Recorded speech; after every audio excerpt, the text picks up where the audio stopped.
Kita mulai. A'udzubillahi minasyaitonir rajim. Bismillahirrahmanirrahim. Assalamualaikum. Alhamdulillah. Astagfirullahaladzim. Astagfirullahaladzim. Asyhadu an la ilaha illallah wa asyhadu anna Muhammadar Rasulullah. Allahumma shalli ala Muhammad wa ala alihi wa sallim. Selamat malam, salam sejahtera bagi kita semua. Alhamdulillah, pada malam ini kita bisa berjumpa dalam kegiatan rutin setiap malam Senin. Ya. Nah, mudah-mudahan kegiatan ini akan terus berjalan dan terus tumbuh seperti halnya pohon yang terus tumbuh tanpa kita bisa melihatnya. Setiap inci pertumbuhannya itu kita tidak dapat melihatnya, gitu kan. Namun kita bisa merasakan bahwa pohon itu sudah besar, gitu kan. Kurang lebih begitu ya, kan. Mudah-mudahan dengan ilmu yang kita kerjakan pada setiap malam ini akan menjadi sebuah siraman, hingga kita ini nanti tanpa disadari akan membesar, gitu ya. Gitu. Maka bagi siapa yang hidup itu akan benar-benar merasakan hidup yang dimaksud di sini, yaitu aktun, jadi adanya tambatan di dalam hati. Jadi berawal dari sebuah tambatan di hati. Sehingga dari tambatan hati itu akan menggema ke dalam sebuah ucapan. Hingga terus kita ucapkan. Maka akan menjelma ke dalam sebuah sikap, wujud, kehidupan dari apa yang kita tambatkan di hati itu. Itu ya rekan-rekan. Sehingga saya di situ ada istilah freedom versus free man. Jadi berbeda antara yang freedom dan yang free man. Kita adalah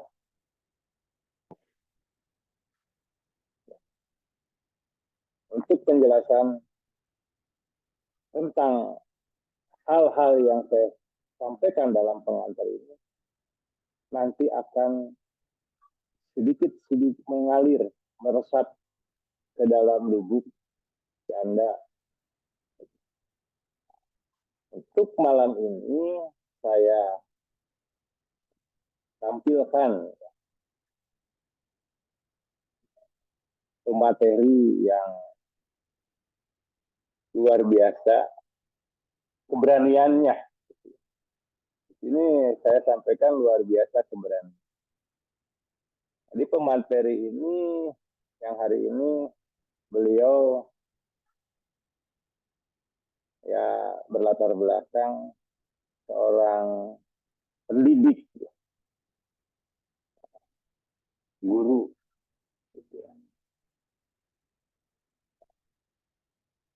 Dan bukan dari itunya, yang saya lihat dari pengerjaan tugasnya yang pertama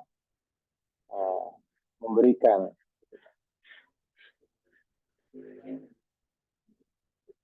Nah, dan mudah-mudahan ke depan berlatih, bukan hanya skill dalam penanganan kasus terhadap klien, kita skill juga menghadapi, mengatasi gangguan yang ada di dalam diri kita, dari gangguan dari jiwa-jiwa yang rendah. Itu ya, mudah-mudahan kita mulai dari Pak Guru Doda Sutisna MPD, beliau dengan kesibukannya alhamdulillah dapat meluangkan waktunya membuat materi dan sebagainya.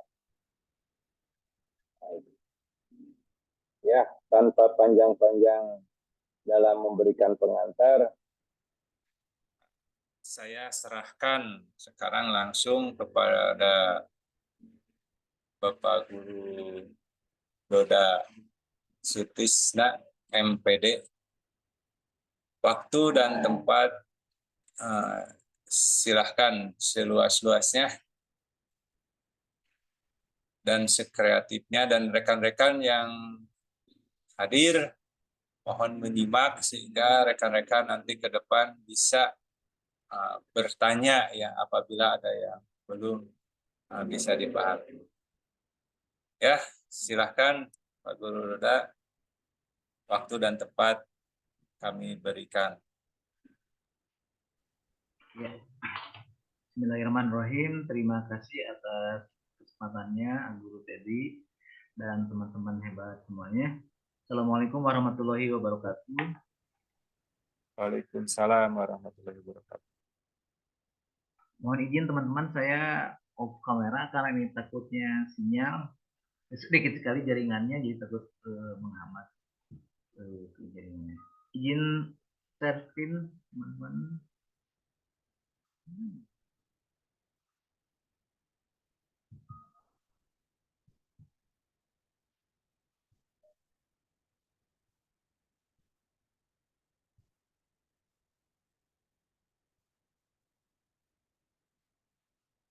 Sudah ada di tampilan, ayah?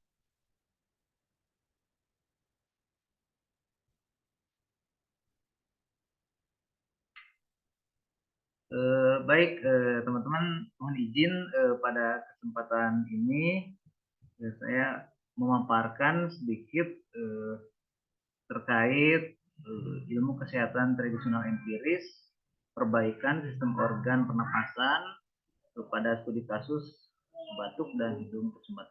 Sebenarnya agak kurang pendek juga ya, karena saya lihat di sini teman-teman senior semua nih, ada Pak Jun, ada Pak Kang Asep, GBI, kemudian ada teman-teman dari Garut, Tasik, Kediri, Masya Allah, keren sekali.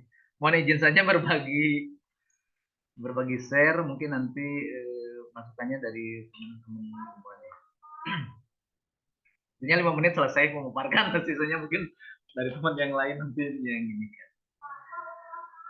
Baik, teman-teman hebat semuanya, pada hari ini yaitu kita membahas mengenai perbaikan sistem organ pernapasan pada kasus batuk dan hidung tersumbat.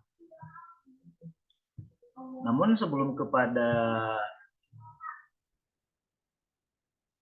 perbaikan sistem organ, kita tentunya perlu mengetahui dulu apa itu sistem pernapasan. Ini gimana?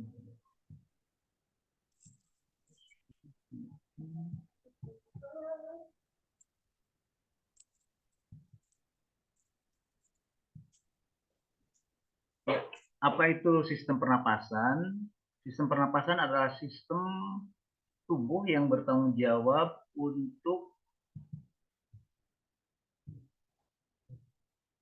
ini ke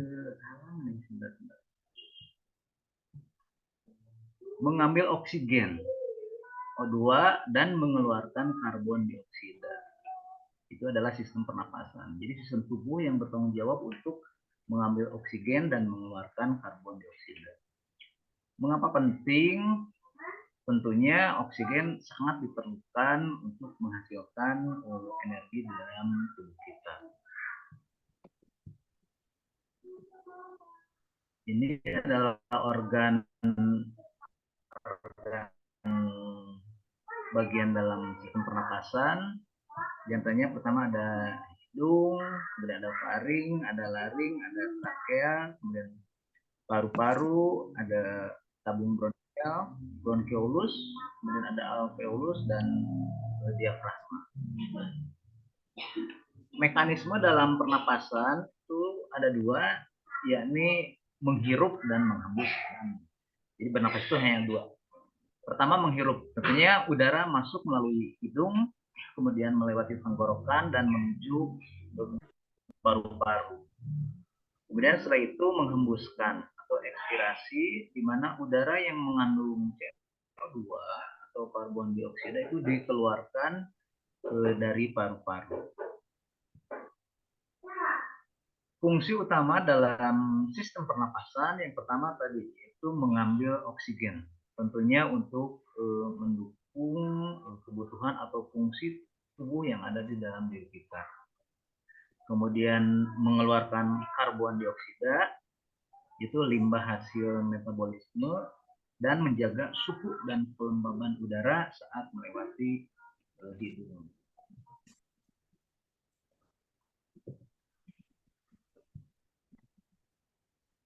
Pertukaran gas di paru-paru itu tadi ada organ yang namanya alveolus, di mana organ ini adalah struktur kecil di paru-paru tempat melakukan pertukaran gas. Prosesnya oksigen itu dari udara masuk ke darah, karbon dioksida itu dari darah dilepaskan ke udara.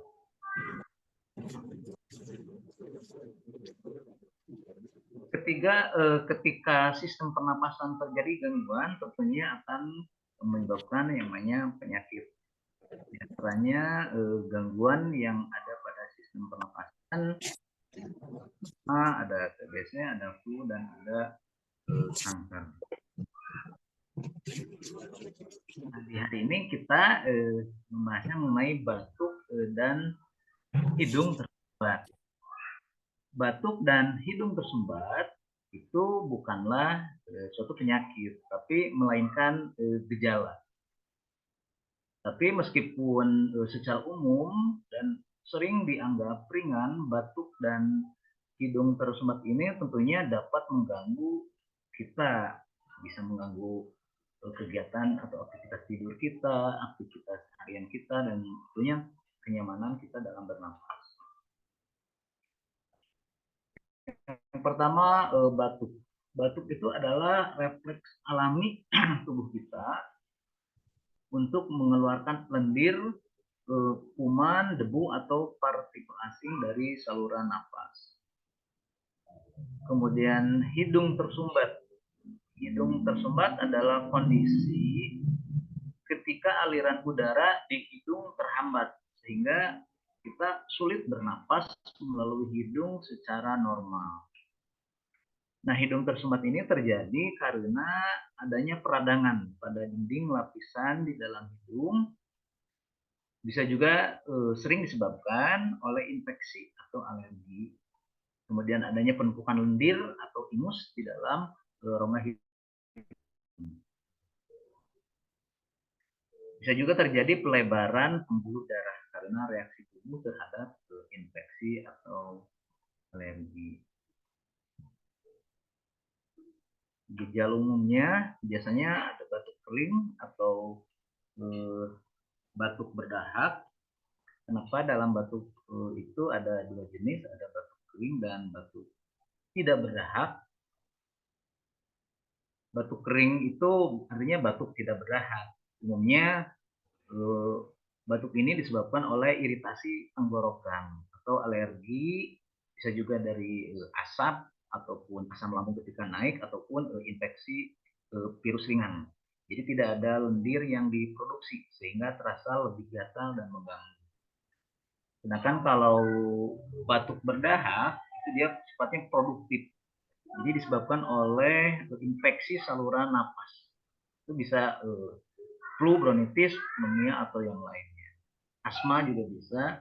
Jadi tubuh memproduksi lendir atau dahak untuk menangkap kuman, debu, dan dikeluarkan lewat batu, sehingga muncullah batu kering dan batu berat. Kemudian hidung tersumbat atau meler dan bersin berulang, tenggorokan gatal atau sakit, kepala terasa berat, kadang disertai juga dengan demam ringan. Nah, terkait gejala batuk dan hidung tersumbat ini, kita menggunakan pendekatan penyehat tradisional Indonesia atau Hatra Indo. Di antaranya ada beberapa langkah yang bisa dilakukan. Pertama, dari segi refleksologinya. Dari refleksi, kita bisa melakukan dengan menekan titik organ tertentu di telapak kaki, di antaranya. Kemudian bisa juga melalui bekam, yaitu mengeluarkan angin untuk melancarkan sirkulasi darah. Kemudian bisa dibantu juga dengan herbal alami yang fungsinya sebagai pendamping pemulihan. Dan yang terakhir melakukan pola hidup seimbang, istirahat, kemudian kebutuhan cairan yang cukup, dan juga makanan yang sehat. 4 cara yang mungkin bisa dilakukan untuk menghilangkan gejala batuk dan hidung tersumbat melalui pendekatan Hatra Indo. Untuk titik refleksi pada batuk dan hidung tersumbat, mungkin nanti ada tambahan mungkin dari teman-teman. Di antaranya ada 5 titik yang bisa kita lakukan. Yang pertama di titik refleksi paru-paru, di titik refleksi 14, itu fungsinya untuk melegakan saluran napas. Kemudian di titik refleksi ke-6 di hidung untuk mengurangi sumbatan. Kemudian di titik refleksi ke-7 itu di organ bagian leher untuk meredakan radang tenggorokan. Kemudian di titik refleksi 34 itu organ limpa untuk meningkatkan daya tahan tubuh. Dan di titik refleksi 22 itu di organ ginjal untuk menambah energi kita. Mungkin mohon masukannya dari teman-teman atau dari Aguru, ini apakah sudah pas atau mungkin ada kekurangannya. Kemudian untuk titik bekam yang disarankan, di antaranya ada titik Az-Zahra, itu di punggung tengah, yang berfungsi untuk melegakan dada dan mempercepat pengeluaran lendir. Kemudian di titik Al-Kahil, di leher bagian belakang untuk mengurangi pusing dan membuka sumbatan sinus, dan tentunya menggunakan bekam ringan untuk kondisi awal maksimal di 5 titik.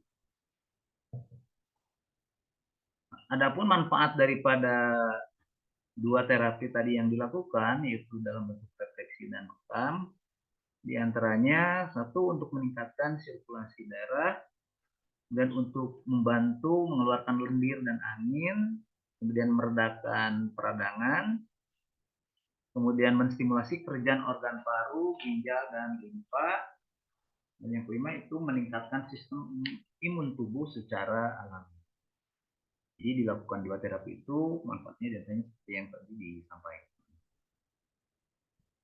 Rekomendasi tambahannya, selain dilakukan refleksi dan bekam, juga tentunya lain atau yang sedang bergejala perlu melakukan istirahat yang cukup, tentunya tidurnya yang berkualitas, dan mengkonsumsi air hangat, jahe, atau madu.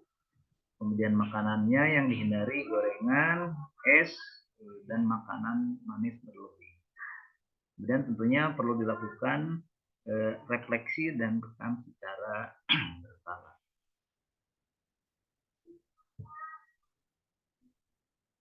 Yang utamanya ada ini, daripada tadi terkait gangguan sistem pernapasan, baiknya kita menjaga kesehatan dalam sistem pernapasan kita. Apa saja yang harus kita jaga? Tentunya yang pertama adalah hindari merokok dan asap rokok. Berarti kita menghindari dari sebagai perokok aktif, juga kita menghindari sebagai perokok pasif. Dan yang kedua, rajin berolahraga, kemudian menghindari polusi udara, dan yang keempat, mengkonsumsi makanan sehat. Kesimpulannya, batuk dan hidung tersumbat adalah gejala umum dari gangguan saluran napas seperti flu, alergi, atau infeksi. Meski bukan penyakit utama, batuk dan hidung tersumbat ini, keduanya bisa bahkan sangat mengganggu kenyamanan kita dan tentunya perlu ditangani sesuai penyebabnya. Batuk dan hidung tersumbat ini bisa ditangani secara alami, yaitu melalui tadi refleksologi dan bekam.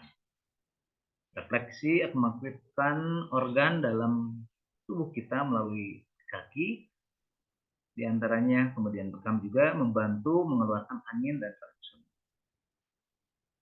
Batuk dan hidung tersumbat selain dilakukan penanganan terapi refleksi dan bekam juga didukung oleh melakukan kegiatan atau istirahat yang cukup dan cairan melengkapi dan makanan sehat konsumsi lebih banyak. Menjaga kesehatan sistem pernapasan sangat penting agar tubuh kita bisa berfungsi secara optimal. Mungkin itu saja teman-teman hebat yang bisa saya sampaikan. Untuk waktu mungkin dikembalikan lagi ke Al-Guru. Terima kasih. Assalamualaikum warahmatullahi wabarakatuh. Waalaikumsalam warahmatullahi wabarakatuh. Terima kasih Pak Guru sudah menyampaikan materinya yang sangat luar biasa. Di sini kita lihat ya, kita beri ruang. Di sini masih panjang waktunya, ada kurang lebih 30 menit. Di sini ada pertanyaan nih dari Bang Jun Togaspa ya.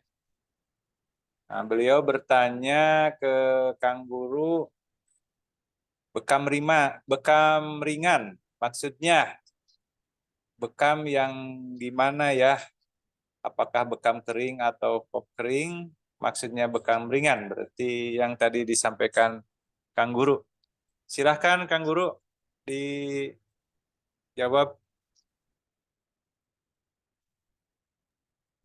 Ya, terima kasih ya Guru atas kesempatannya. Terkait tadi yang disampaikan mengenai bekam ringan, tadi Pak Jun apakah bekam kering atau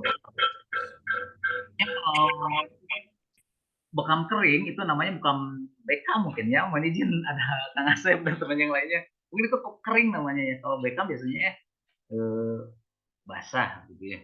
Jadi bekam ringan di sini tadi terapinya itu dilakukan dengan hanya beberapa titik saja. Biasanya tadi 3 atau sampai dengan 5. Kemudian seperti hisapan tekanannya juga dalam kapasitas rendah. Kemudian dari segi durasi tidak terlalu lama pada setiap.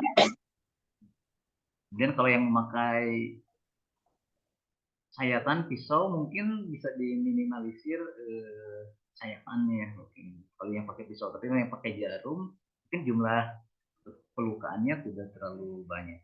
Intinya tujuannya adalah bekam ringan dilakukan untuk merelaksasi ringan, jadi melancarkan peredaran darah dan dengan pegal, bukan untuk kasus berat, karena kan tadi disampaikan bahwa batuk dan hidung tersumbat itu bukan penyakit. Mungkin itu yang bisa disampaikan. Ada tambahan mungkin dari teman yang lainnya? Mana di sini? Ya, terima kasih. Gimana Bang Jun? Sudah dipahami maksud dari bekam ringan?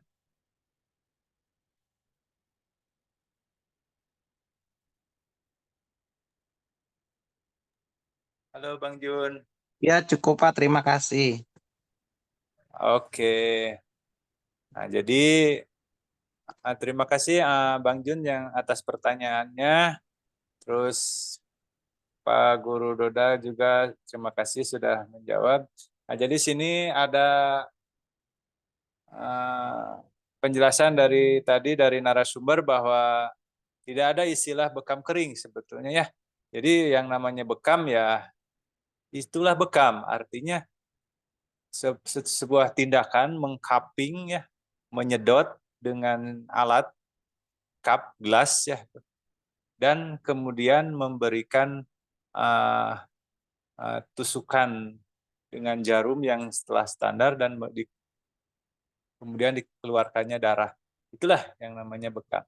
Jadi istilah di luaran sana yang ada namanya istilah bekam kering ya, itu istilah di luaran saja yang ya mungkin mereka pada nggak ngeluarin darah, artinya itu adalah bekam kering. Nah, justru mungkin kalau yang disebut mengcupping tapi tidak mengeluarkan darah, mungkin bisa disebutnya juga kalau dalam bahasa Inggrisnya cupping. Kalau dari orang Jawa itu kop. Nah, mungkin kop itu kering. Di kop itu di kering. Itu ya, berarti rekan-rekan sekarang sudah bisa memahami yang namanya istilah bekam, itu nggak ada istilah kering atau basah, tapi bekam adalah hijamah gitu kan, oleh hijamah.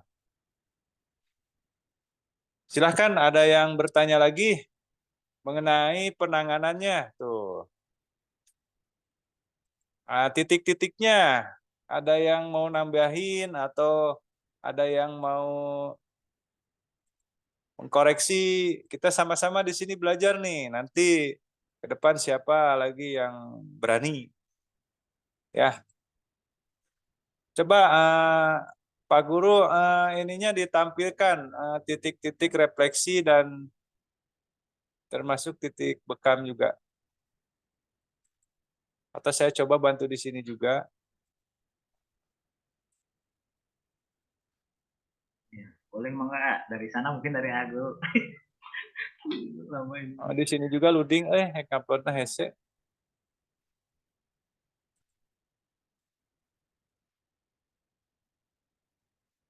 Coba dari penanganan titik tadi ada yang memberi masukan atau ada yang memberi tambahan. Nah, di sini ada yang bertanya lagi nih, ada yang bertanya lagi. Bapak Satiman, apa perbedaan atau artinya darah bekam yang berbeda? Adanya darahnya warna hitam, ada yang darahnya agak kuning. Nah, silakan Pak Guru. Dari Pak Satiman nih, ada yang warnanya hitam, terus ada yang warnanya agak kekuningan. Itu apa yang membedakan?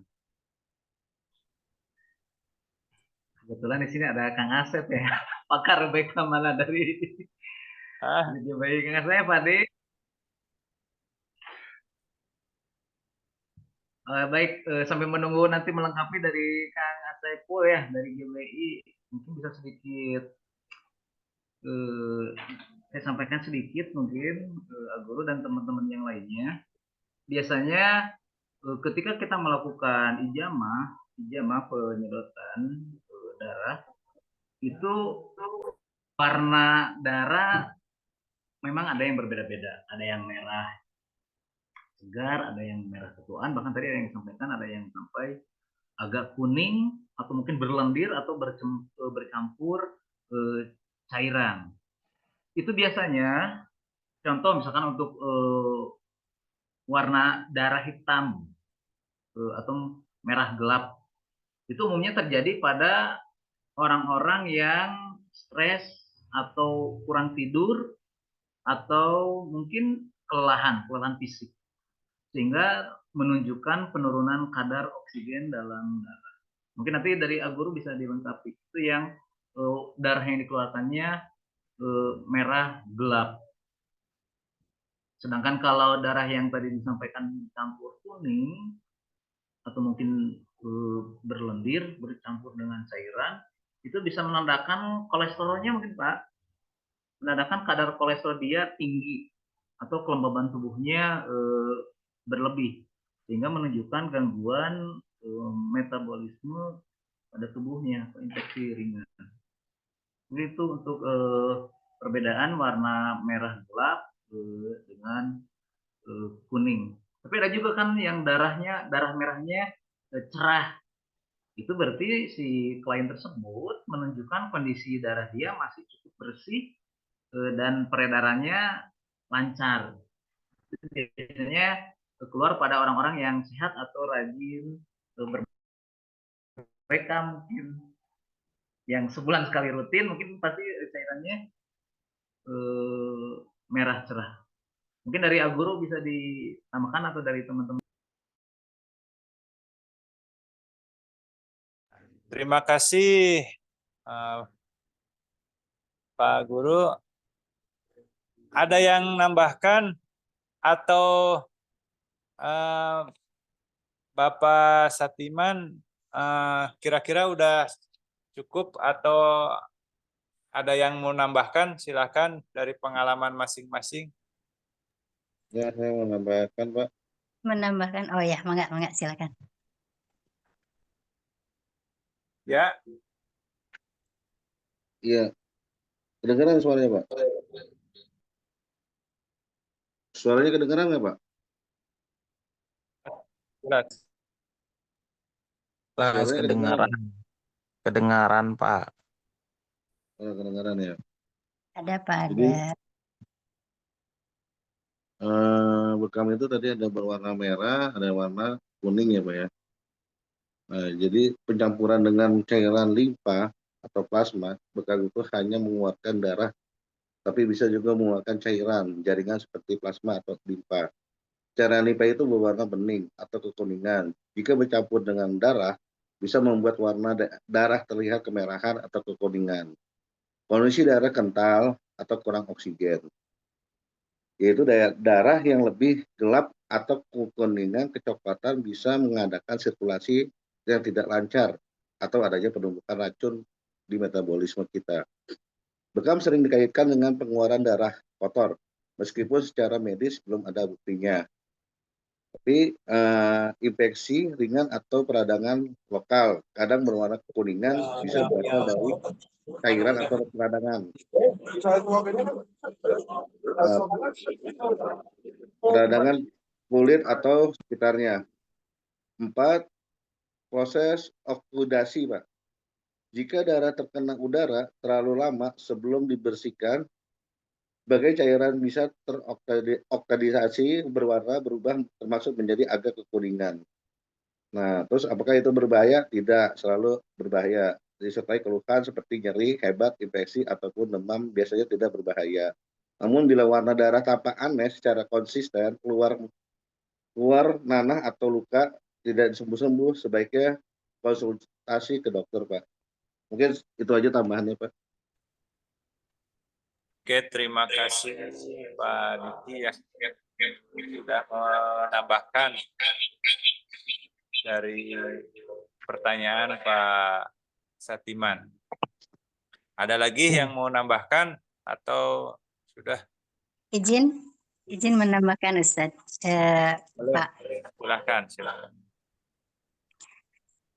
Mungkin tadi dari awal ya, saya baru bergabung, mohon maaf. Nah, kalau misalnya tadi pas waktu pertengahan penyampaian bekam ringan gitu ya. Nah, kalau misalnya bekam ringan, yaitu dilakukan, izin menambahkan mungkin ya ini ya, Pak Teddy. Mangga.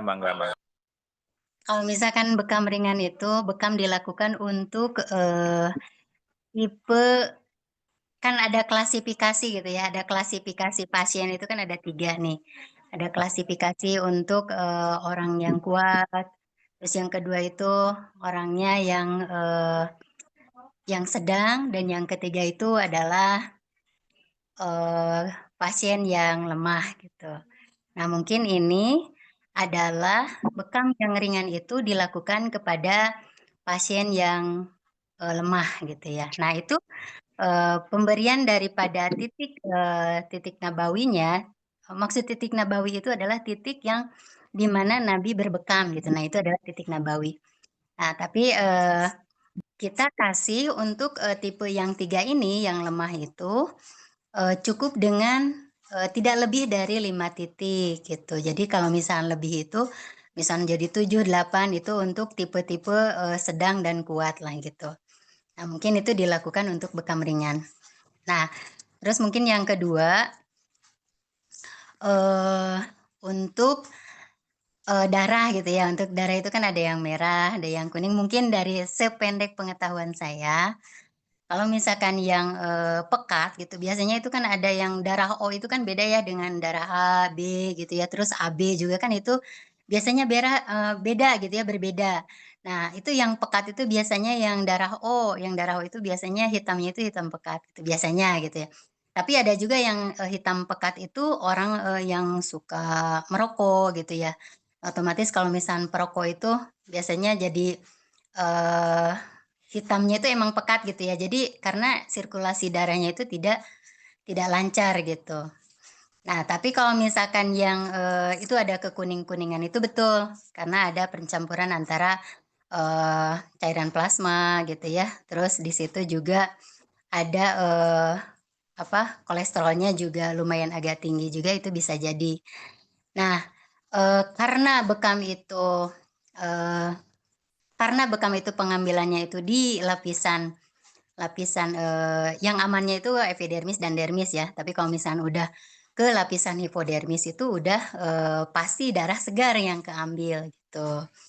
Nah, jadi kalaupun misalkan ini ada ke kuning-kuningan, berarti itu udah pengambilan darahnya itu ke lapisan hipodermis biasanya, ke subhutan gitu ya. Mungkin teman-teman di sini udah pada tahu ya gitu, dari anatomi hijamah gitu, anatomi kulit gitu. Nah, mungkin itu saja, Ustadz. Nah, kalaupun misalkan pengambilan darahnya itu untuk yang orang yang lemah itu biasanya hanya cukup betul kata Pak Guru Doda, itu cukup 5 titik aja. Kalaupun misalkan dia tidak kuat ya 3 titik juga udah cukup. Bahkan 1 titik pun udah cukup gitu. Karena kan di Al-Kahil itu kan 72 penyakit bisa dengan 1 titik gitu ya. Nah, seperti itu. Jadi penyembuhan lewat sunnah, bekam sunnah itu tidak banyak ditentukan dengan banyaknya titik, tidak. Tetapi dengan kita yakinnya kepada Allah, kalau misalkan bekam itu yakin bisa menyembuhkan gitu, karena inna afdolu aduh jadi lupa lagi, asyifau fi salah satin, yang salah satunya itu dengan syartotun mihjam, yaitu dengan sayatan bekam. Nah, di sini ada yang dipantik, ada yang memakai syatroh, atau misalnya dengan alatnya itu bisturi gitu ya. Nah, jadi itu mah mangga telangkung. Tapi kalau misalnya untuk yang lemah, kalau dilakukan dengan pisau bisturi itu sangat tidak memungkinkan gitu ya, karena kalau bisturi itu tidak akan ketahuan kecuali orang yang sudah profesional melakukan syatroh gitu ya, dengan bekam pisau gitu. Nah, jadi kalau misalnya bekam pisau itu kita tidak akan bisa ini lapisan keberapa gitu. Tapi kalau misalnya udah yang profesional bisa melakukannya gitu, dan itu pun harus khusus gitu ya. Kalau misalnya syatroh itu belajarnya tidak yang tadinya belajar dengan pantikan dengan jarum, ternyata pas waktu praktek itu hanya lihat di YouTube, oh kayak gitu, ternyata pakai pisau gitu. Nah, jadi nanti keluarnya itu bisa jadi dia ke lapisan subhutan, lapisan yang ketiga, yaitu lapisan hipodermis, dan itu akan bahaya dilakukan untuk kepada yang mengalami kelemahan tubuh gitu ya. Karena kenapa tidak boleh banyak-banyak? Karena darah itu adalah energi. Kalau misalkan kita terlalu banyak, maka energinya akan berkurang, dan pastinya juga bukannya sembuh malah jadi sakit gitu ya. Akan tambah lemah gitu. Nah, mungkin itu saja. Alhamdulillah. Assalamualaikum warahmatullahi wabarakatuh. Waalaikumsalam warahmatullahi wabarakatuh. Sangat lengkap sekali nih Bu Nelis. Beliau juga trainer nih, master trainer. Terima kasih Bu Nelis. Penjelasannya sangat lengkap. Nah, cuman saya ada yang mau ditanyakan nih. Agar tidak melebihi lapisan kulit yang ketiga, ya kan amannya itu kan lapisan pertama, lapisan kedua. Nah, ya kalau yang ketiga berarti udah darah bersih. Nah, itu kedalaman jarumnya nomor berapa tuh agar tidak melebihi lapisan kedua? Silahkan Bu Nelis. Kalau misalkan yang biasa saya lakukan gitu ya selama menterapi ini, saya melakukan itu dengan 21G gitu. Karena di situ ada kan kalau misalnya kita perhatikan, kalau jarum itu kan kayak sama aja sih dengan bisturi, Pak. Dengan dengan pisau bisturi karena bentuknya itu kan kapak. Jadi kalau misalnya yang 21G itu aman untuk bekam gitu, Pak. Tapi kalau misalnya yang 21G itu biasanya untuk itu Pak, untuk pengambilan darah kayak tes gitu ya seperti itu. Tapi saya jarang sih melakukan yang memakai 28G gitu. Saya aman melakukan 21G dan itu pun mereknya itu adalah Misawa. Nah, itu Misawa itu nyaman banget, Pak.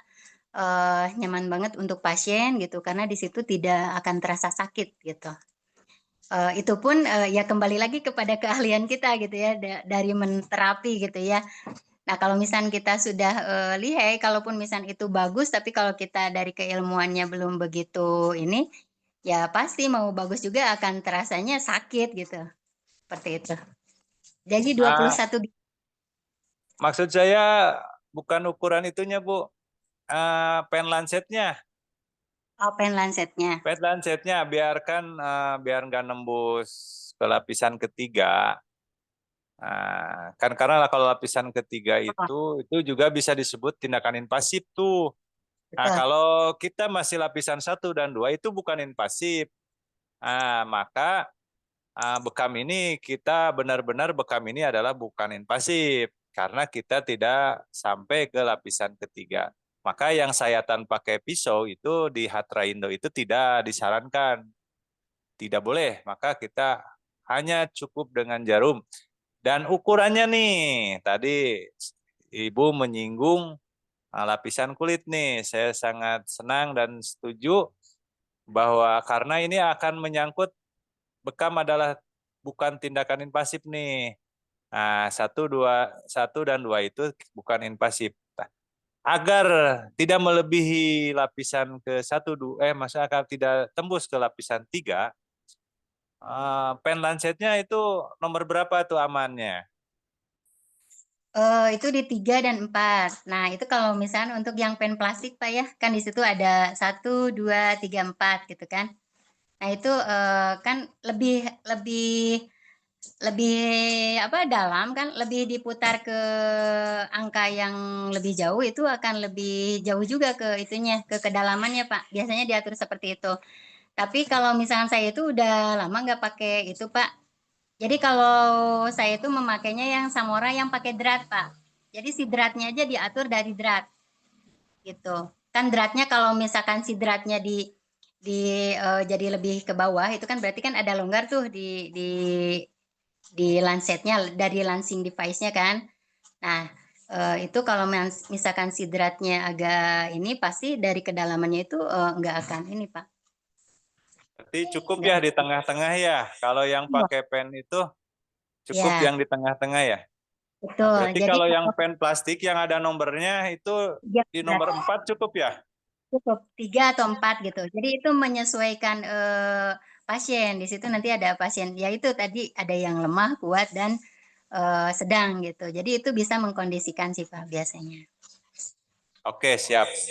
Berarti itu udah diukur bahwa pen lancet itu biar tidak menembus jaringan lapisan yang ketiga, Ya.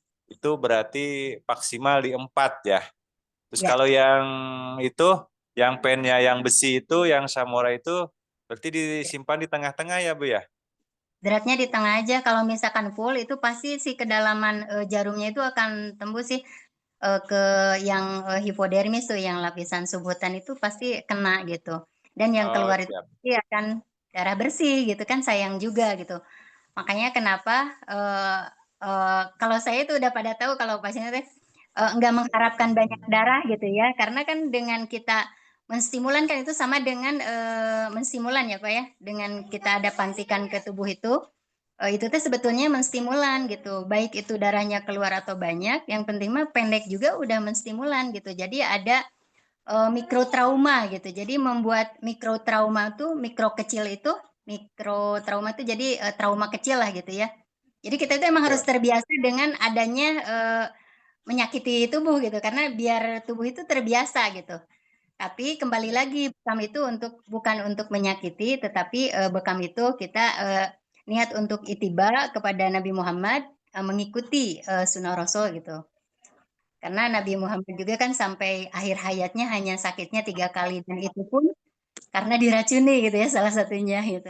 Alhamdulillah beliau Ya. berbekam tiap ini rutin. Jadi sehat alhamdulillah. Nah, terima kasih. Oke, Sama saya tutup ya pertanyaan dari bekam ini ya. Saya rasa udah cukup penjelasannya tadi dari Pak Guru Doda, terus Pak Diki dari Depok, terus Bu Nelis dari Kabupaten Bandung Barat ya. Berarti udah kejawab bagaimana bekam ini, terus warna darah, dan yang lainnya sudah kejawab. Nih ada pertanyaan selanjutnya dari, atau kita ini dulu nih. Oh, pertanyaan dulu dari Pak Didik, Kediri. Nih. Bila batuk pilek, biasanya nafsu makan menurun. Nah, perlu penambahan titik refleksi pada pencernaan, apa perlu juga Pak? Oh. Ini Pak Guru Doda nih. Yang batuk pilek mah cenah tuang nage sok tara nafsu gitu. Bahasa Sundanya, Indonesia ini Pak Kediri. Makannya nggak ini, suka nggak nafsu makan katanya. Apakah perlu ditambah titik pencernaan katanya. Silahkan titik pencernaannya yang mana? Mangga Pak Guru Doda. Ya, terima kasih atas pertanyaannya dari dari Kediri Pak ya, Pak Didik.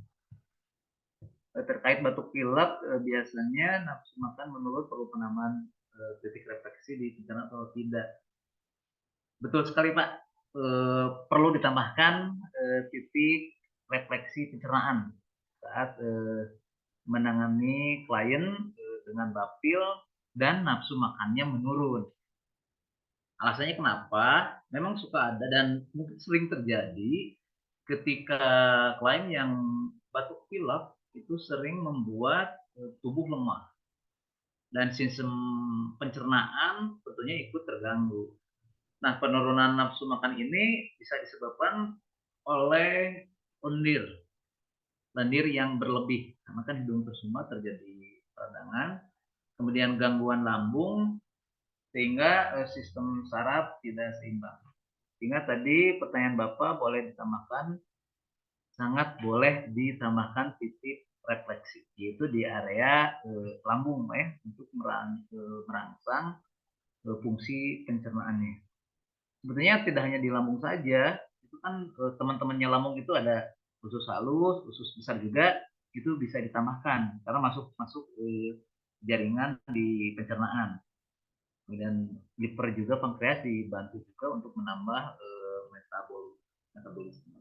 Jadi sebetulnya titik-titiknya yang nanti yang bisa diarahkan tidak hanya fokus di batuk dan pileknya saja. Kalau dia nafsunya turun, ya akan ke sistem pencernaannya, dan ditambahkan juga ke sistem refleksi di imun dan metabolisnya sehingga lebih lengkap. Mungkin itu Guru, mungkin ada tambahan dari teman-teman lainnya. Oke, izin menambahkan. Boleh lanjut. Silakan. Terima kasih Pak Guru Doda. Selanjutnya dari Ibu, silakan langsung perkenalkan diri aja. Boleh diperlihatkan titik refleksi untuk batuk pilek slide-nya. Ini nggak ada slide-nya. Halo, Ente Mano. Oh, yang mau menambahkan itu ya harus di slide-nya ya. mau lihat dulu titiknya tadi kan ada. Mau dijabarkan dulu satu-satu.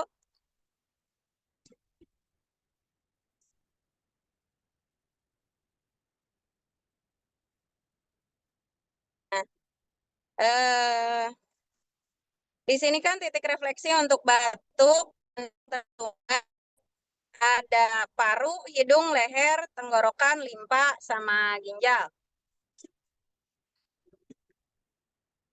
Halo? Silakan lanjut. Oh iya. Suaranya cukup terdengar jelas? Jelas Cukup, sekali. Ya. Kalau dari titik sistem pernafasan, perlu adanya titik kelenjar hipofisis. Kenapa? Karena di sistem pernafasan itu kan ada saluran nafas, ada organ utamanya paru-paru, dan juga otot-otot yang berkontraksi ketika dia bernafas. Batuk dan hidung tersumbat itu terjadi karena adanya sekret atau bakteri yang masuk ke area saluran nafas atau sistem pernafasan. Nah, hal tersebut menyebabkan masuknya patogen-patogen tersebut sehingga menyumbat dalam bentuk nanah ya, dalam bentuk nanah atau dalam bentuk ingus. Nah, menyebabkan terjadinya gangguan pada rangsang-rangsang saraf di hidung yang menuju ke saraf-saraf pusat. Begitu juga yang ada di area nafas. Nah, tentunya untuk memperbaiki sistem pernafasan tersebut, adanya kelenjar hipofisis itu mengatur segala hormon yang bekerja dalam tubuh, termasuk yang tadi hormon yang mempengaruhi pencernaan.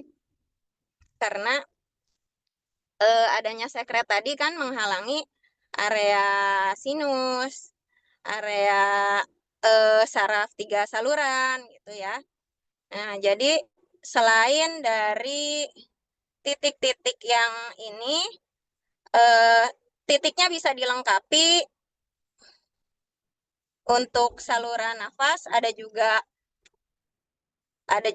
otot-otot yang bekerja di sistem pernafasan. Kenapa? Nanti akan merangsang atau menstimulasi kontraksi batuk, sehingga setelah direfleksi itu batuknya akan semakin meningkat. Kenapa? Karena batuk itu sebenarnya bukan penyakit, tapi respon tubuh untuk mengeluarkan benda asing dari dalam tubuh, yaitu yang berupa sekret.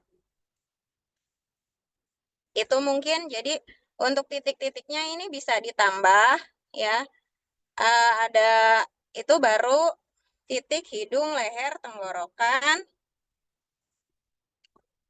kemudian limpa, ginjal, hipofisis, adrenal, paru, otot interkostal, otot diafragma, dan area dada. Itu saja paling dari saya. Ada yang masih kurang? Diulang Ibu, diulang. Paru.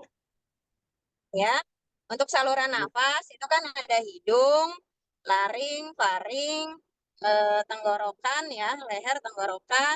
Nah, kemudian paru-paru ditambah otot-otot yang bekerja dalam sistem pernafasan.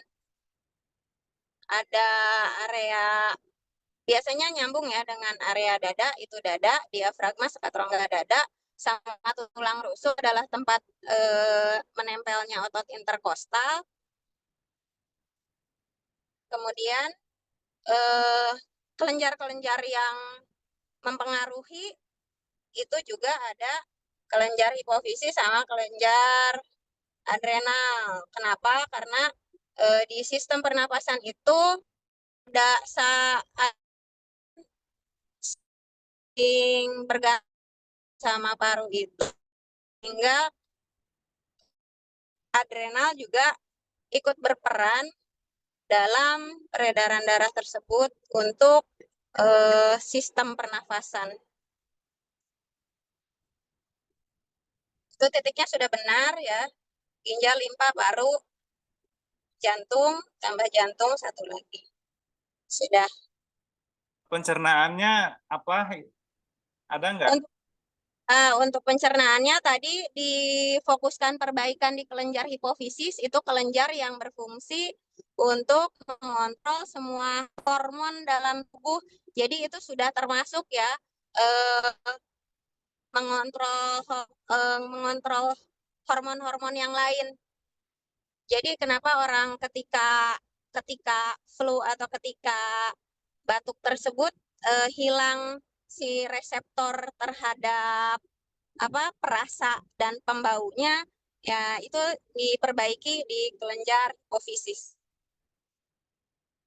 Oke, terima kasih. Ada tambahan lagi, Bu? Atau udah cukup? Cukup. Nah, ini untuk metabolismenya, ini jangan lupa nomor 2 ya, tiroid. Dan nomor 13, paratiroid. Ini harus selalu ada. Iya.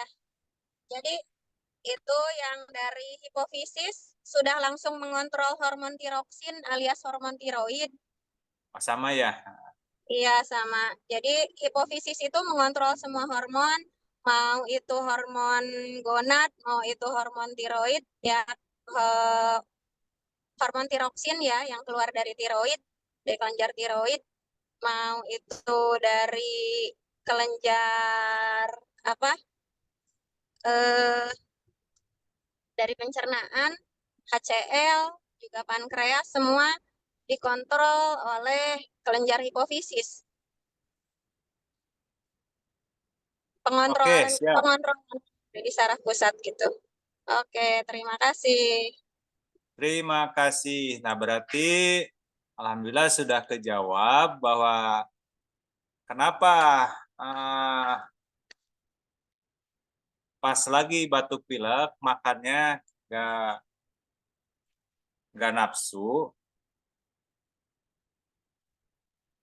Itu karena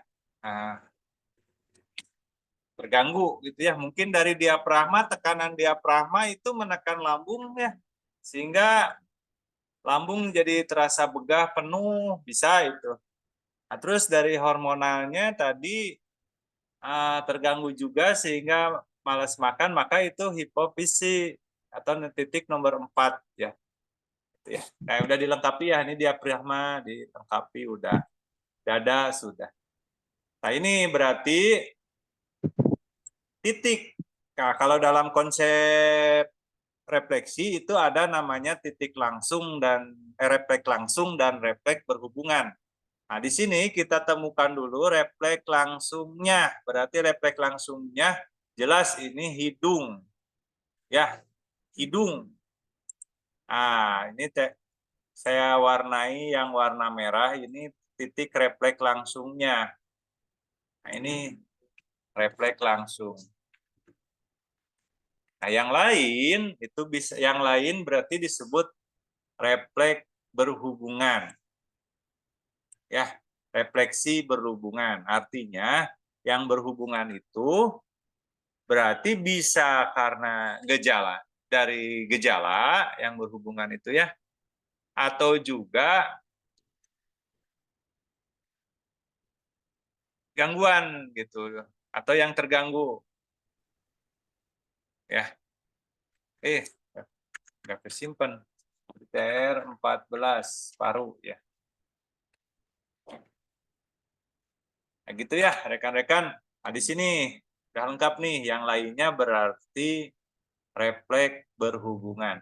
Ya nanti itu akan dibahas ya. Ini berarti udah cukup, udah latihannya udah bagus ya. Kita lanjut ke pertanyaan selanjutnya. pertanyaan selanjutnya. Nah, nanti PDF-nya saya share ya setelah saya edit. Dari tadi ada beberapa masukan sudah saya edit. Izin Pak, satu Pak, mau bertanya Pak. Oh iya, Pak Doda. lanjut. Ya, Mangga. Pak Doda mungkin gini, saya mau bertanya tuh, yang pertama itu, apakah kita harus fokus ke titiknya, atau kita fokus dulu kenapa pas waktu sakit itu kenapa gitu. Jadi apakah kita fokus ke apa solusinya dulu, maksudnya ke titik terapinya, atau misalnya kita fokus ke menggali dulu gitu, kenapa kok bisa terjadi seperti ini? Apakah misalkan sebelumnya itu misalkan bisa jadi 3 hari sebelumnya itu apakah melakukan ini atau apa gitu. Yang itu mungkin yang pertama. Nah, terus yang kedua, kalaupun kalau ada batuk sampai sakit kan itu batuk ada ya yang sampai ke perut itu kan sampai terpingkal-pingkal lah gitu, maksudnya sampai sakit gitu, kita itu ngerunduk gitu ya, nahan ke perut itu. Saya pernah juga merasakan seperti itu Pak. Itu disebabkan apa? Apakah karena otot yang tadi disampaikan oleh Ibu tadi gitu, karena ototnya mungkin bermasalah, atau kenapa gitu? Atau non Pak Doda? Nah, saya bantu jawab ya. Kasihan Pak Doda udah ngantuk. Ya, Ah, tentu izin ya Pak Guru, saya bantu jawab. Ya, mangga. Tentu tadi tahapannya ada dulu, nanti di diagnosa ya, penulis nanti ada diagnosa. Ya, mungkin nanti di sini kita lengkapi PowerPoint-nya, berarti nanti ada diagnosanya dulu, akar masalahnya. Tadi udah ada belum ya akar masalahnya? Belum ya, Pak Guru ya? Halo Pak Guru. Ya, Belum ya? belum. Cuma tadi hanya ada kalimat tidak hanya fokus ke keluhan, tapi kita perlu menggali dulu penyebabnya. Oke, Mungkin nanti gimana?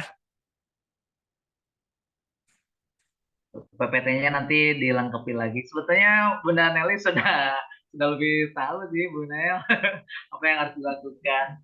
Ya, kita ya idealnya kita terapis perlu menggali dulu penyebab dan riwayat keluhan sebelum kita fokus ke titik terapi.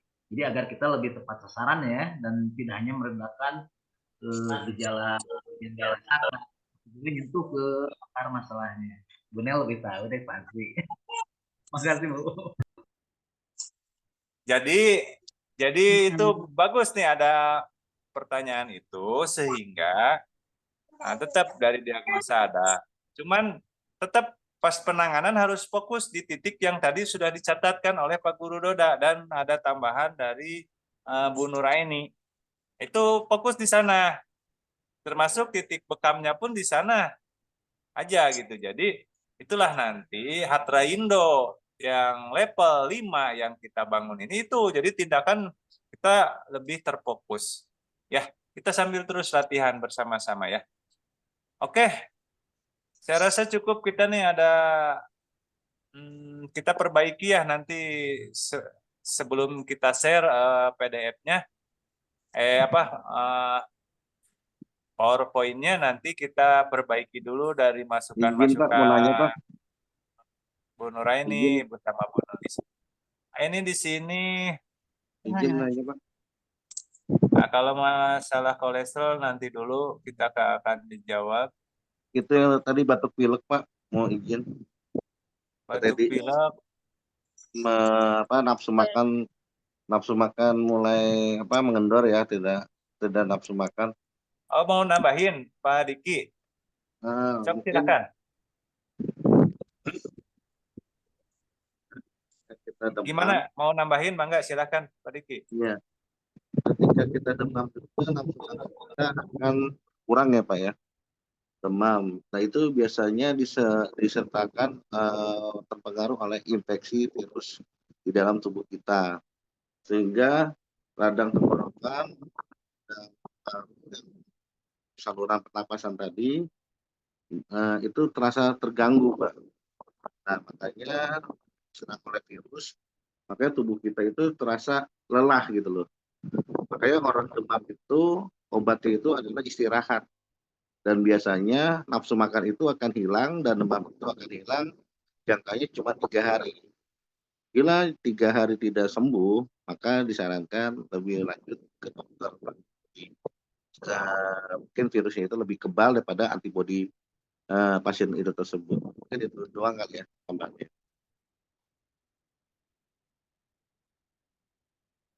Oke, udah cukup, Pak Diki? Iya Pak, mungkin itu aja. Ah, Kita serang oleh virus gitu loh. Oke, bagus. Nah, berarti kenapa nafsu makannya kurang itu karena ada virus, karena ada ada luka di radang di dalam pencer pernapasan. Nah, makanya di situ tadi ada masukan dari Bu Nuraini, makanya perlunya titik nomor 21 yaitu adrenal. Ya, gitu. Nah, adrenal udah ada nanti ya. Oke, sip. Masukannya luar biasa bagus. Terima kasih. Tadi ada yang mau nambahin lagi katanya. Bu Leni Nurdati, boleh silakan mau nambahin.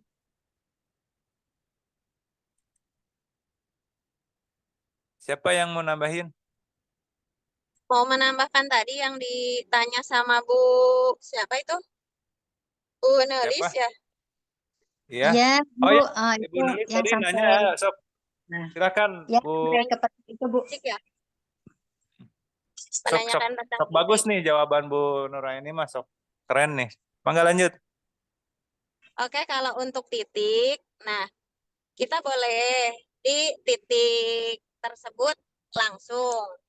Ataupun jika mau dilakukan pemijatan di seluruh titik, itu boleh. Karena pasti tetap ada saling berhubungan antar organ, ya. Ada saling berhubungan dan saling membatasi kan ya hubungan antar organ itu. Nah, kalaupun dilakukan semuanya, tetap difokuskan nanti adalah titik-titik utamanya adalah sistem pernafasan. Yang tadi saluran nafas, paru-paru, kemudian otot-otot yang bekerja dalam sistem pernafasan. Nah, selain itu, kenapa ada jantung? Jantung itu kan yang membawa sembari transportasinya sistem pernafasan. Kemudian limpa itu sebagai gudangnya sel, baik itu sel darah merah maupun sel darah putih, sehingga tadi untuk peningkatan imunitas di sistem pernafasan. Kemudian tadi ginjal, nanti ginjal kan yang membersihkan ginjal sebagai pembersih cairan-cairan yang tidak diperlukan tubuh atau yang sudah membawa racun gitu ya, membawa racun tubuh. Nah, tadi titik adrenal selain juga untuk peningkatan kondisi imunnya, menjaga darahnya stabil juga. Kemudian adrenal juga mencegah tubuh itu melawan tubuh dari kondisi stres ya, karena adanya hormon adrenal, non-adrenal, dan kortisol. Kemudian tadi kenapa kalau misalnya batuk kita suka terpingkal-pingkal. Nah, tadi ada yang dada, diafragma, sama otot interkostal. Otot diafragma ada sama otot interkostal. Yang satu otot diafragma itu kan ada di sistem pernafasan dada. Yang satu ada otot interkostal di tulang rusuk, itu sistem pernafasan buat nafas perut ya. Makanya ketika otot-otot tersebut dalam kondisi terganggu ya, gangguan nafas, maka kan ada ketegangan otot, ada saraf-saraf simpatik yang aktif. Terjadinya ketegangan ketika kita dalam kondisi stres atau imun tubuh menurun gitu ya, drop. Nah, sehingga menyebabkan yang rasa nyeri tadi terjadi. Sehingga perlunya penekanan di titik adrenal, kemudian di titik adrenal masuknya titik berhubungan yang tadi bersamaan dengan titik tulang rusuk sebagai titik otot interkostal dan titik diafragma sebagai titik sekat rongga dada sebagai titik otot diafragma. Itu paling Bu. Hatur nuhun, Bu. Lengkap, padat, dan Masya Allah luar biasa. Syukron. Terima Oh, kasih. terima kasih, sangat luar biasa ya. Terima kasih yang sudah membantu kami ya. Bu Nelis, beliau instruktur bekam PBI ya, begitupun Bu Nuraini juga beliau sebagai instruktur refleksiologi. Pak Diki juga terima kasih, beliau juga sangat luar biasa udah membantu kami dan saya tahu beliau pengalamannya sangat sudah profesional ya, sudah lama. Beliau juga sudah refleksiologinya sudah level 4 ya, Pak Diki. Bahkan mungkin udah jadi penguji juga ya.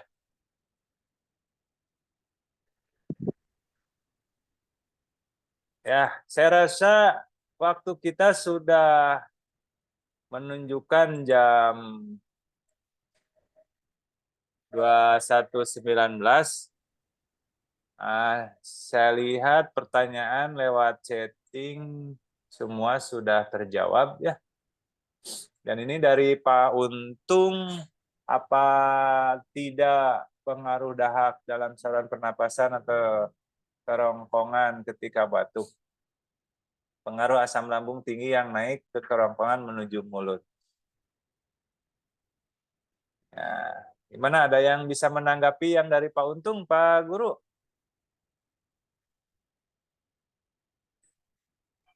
Maka teman yang lainnya dulu mungkin. Oh, Bu teman Nur, yang lain tuh, panelis. ada yang bisa menanggapi nih?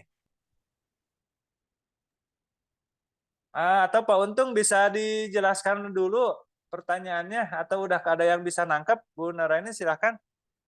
Gimana pertanyaannya? Minta tolong dijelaskan by ini aja. By Zoom, coba jangan di chat. Biar lebih jelas mencernanya. Saya juga belum bisa menangkap dari pertanyaannya. Boleh Pak Untung tanya langsung, boleh silahkan. Pak Untung, masih bangun?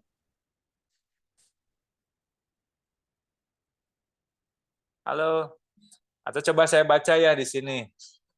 Apa tidak pengaruh dahak dalam saluran pernapasan, strip miring di kerongkongan ketika batuk, pengaruh asam lambung tinggi yang naik ke kerongkongan menuju mulut? Tangkap nggak? Batuk itu biasanya dipengaruhi dahak di kerongkongan itu. Pak Untung silahkan tanyain langsung. Ya Pak, selamat malam. Selamat malam, silakan Pak Untung. Perkenalkan juga nih dari mana siap. Ada pengaruh sesak. Sesak ini dipengaruhi dahak yang ada. Biasanya ketika batuk itu disertai dengan pilek flu. Jadi batuk flu mengandung ada lendir yang dikatakan dahak, Pak.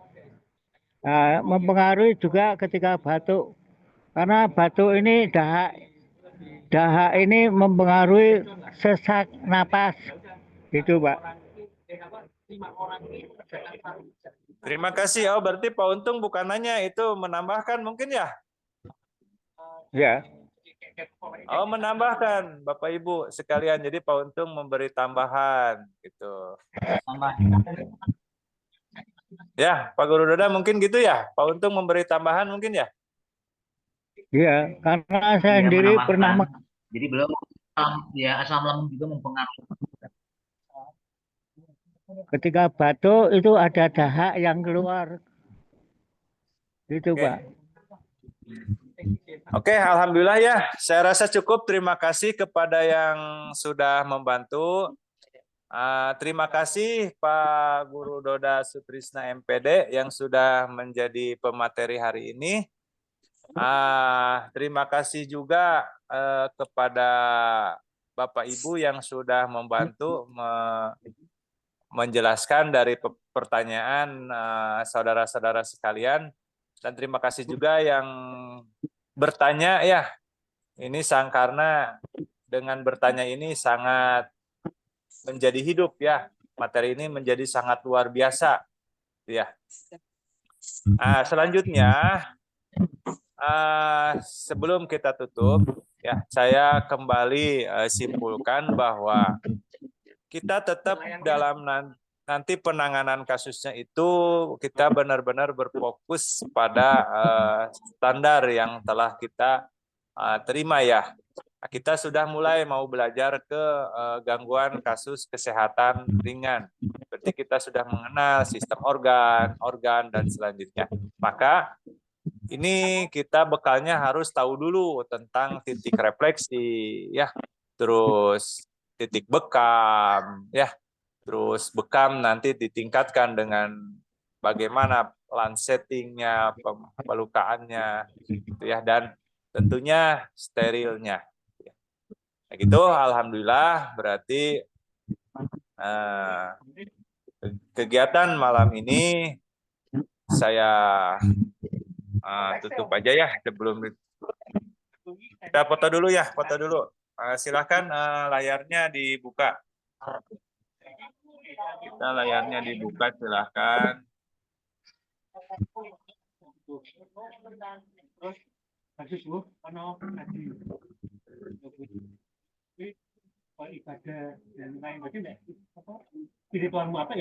Nah, layarnya dibuka, kita foto 1, 2, 3. 1, 2, 3.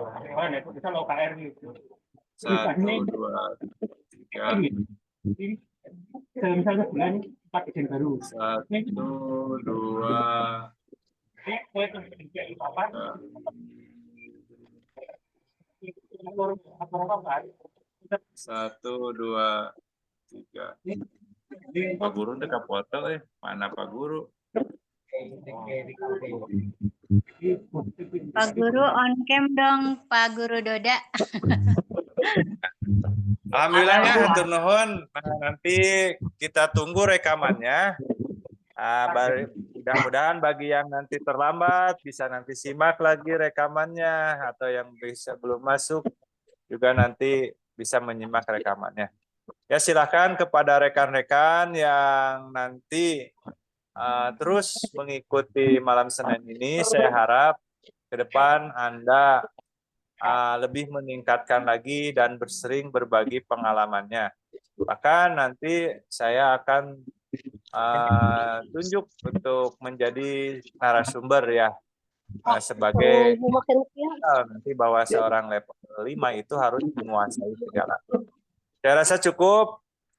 Atas keberhasilan materi malam ini, saya ucapkan syukur. Alhamdulillahirabbil alamin. Assalamualaikum warahmatullahi wabarakatuh.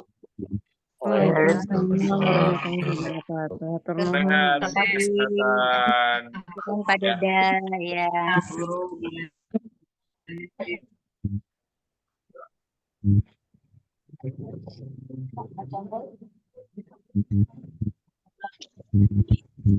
Ini kumaha ieu teh